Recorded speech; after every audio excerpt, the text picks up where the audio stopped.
Hi, this is Jen Rubin, editor-in-chief of The Contrarian. I'm here with our friend Tom Malinowski, former congressman from New Jersey, also former State Department official.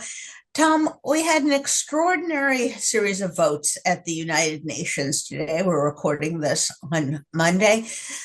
The United States sided with Russia in a resolution, along with such wonderful powers like Belarus and North Korea, on a resolution that merely called for the return of territory to Ukraine and an end to Russian aggression.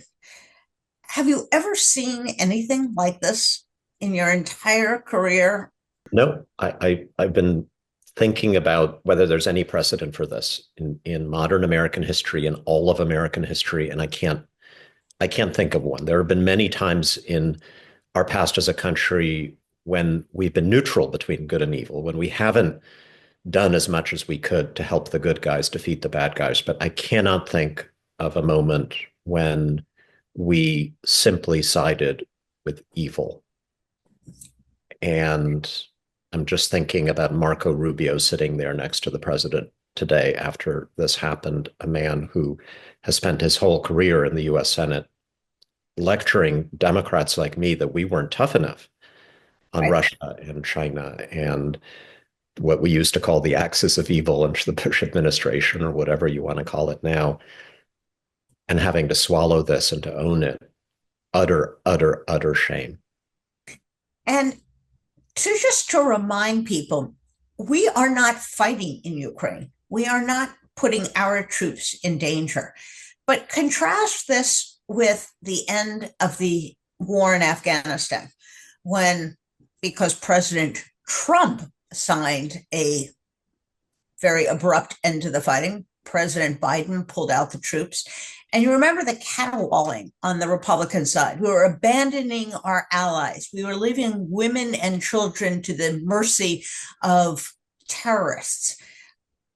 How is this any better? And isn't this arguably worse, given the fact we were not sacrificing our own people? We were merely supplying arms and providing some diplomatic and economic support. I was against leaving Afghanistan. I was critical of both Trump and Biden for different aspects of that. This is not in close to the same category. I mean, we were never pro-Taliban. Yes. And it would And be like for example, in the Obama administration, many of us thought that President Obama should have done more in terms of stopping Bashar al-Assad, who has now fallen from power, but he didn't back him. He didn't join the bombing of civilians. yeah, And one wonders, not only from a geopolitical standpoint, when Europeans and other allies around the world look at us and say, well, if they would betray Ukraine, who else would they betray? But there's a moral component to this that does matter because, of course, totalitarian regimes take solace in sort of dragging us down to their level and saying, see, America doesn't care about innocence. America doesn't care about mass rapes. America doesn't care about genocide. How do we come back from this? How do we respond in any fashion? Even once Trump is gone, we've lost something in the international community.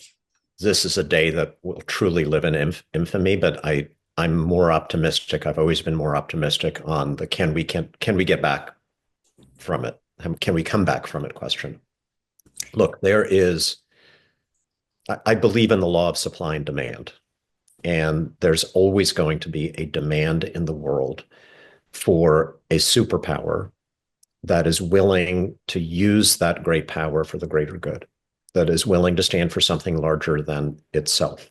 And this is why, despite our flaws and the mistakes that we've always made under administrations of both parties, there's still so much pro-American sentiment around the world. It's why we have allies, and China has no allies. Russia has no allies. We have allies because we stand for something bigger than just our selfish interest. So that demand is always going to be there. And if there's a United States in the future that is willing to supply what people demand, then I think we can get back to the kind of world order that has served us very well for many, many decades.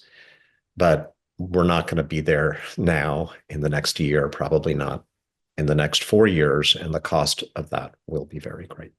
And I do wonder what not only Marco Rubio, who's part of the administration, but Ted Cruz, Tom Cotton, these people have been bellowing from the top of their lungs that America has to defend the free world. America is the only thing that stands between aggressors and international chaos.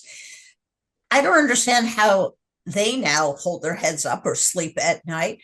What could a responsible Congress do at this point? Is there anything they can do to ameliorate a commander in chief who has decided to not only throw an ally under the bus, but side with the aggressor?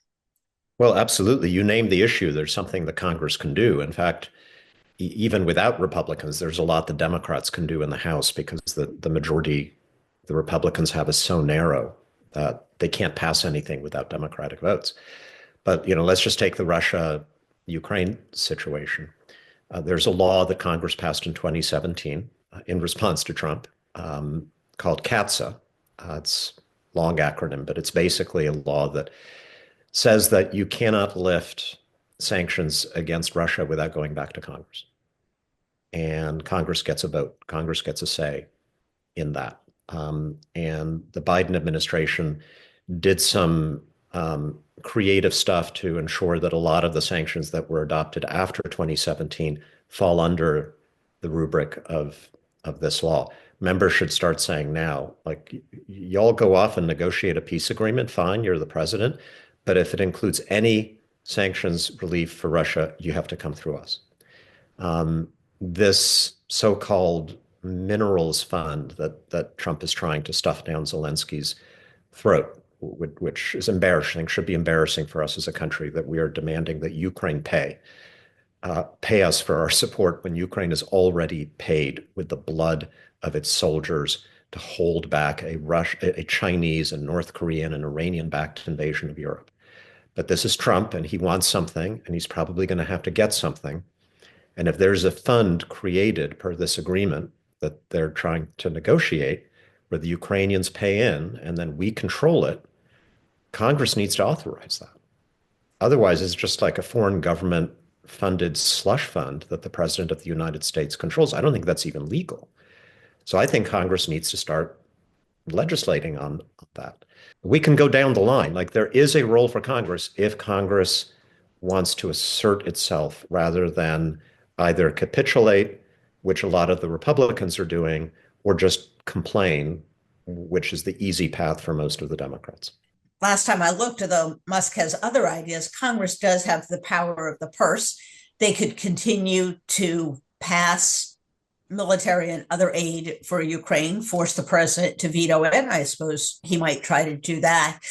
At this point, is there any argument you think that Republicans or Democrats could make that would resonate with Trump? It's hard to understand, other than wanting Putin to win, what the motivation is.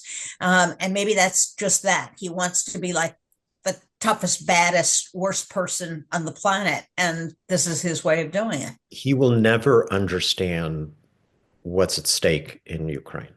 He's incapable of understanding the difference between the good guys who are attacked and the bad guys who launched the attack. I mean, you're never going to convince him of that.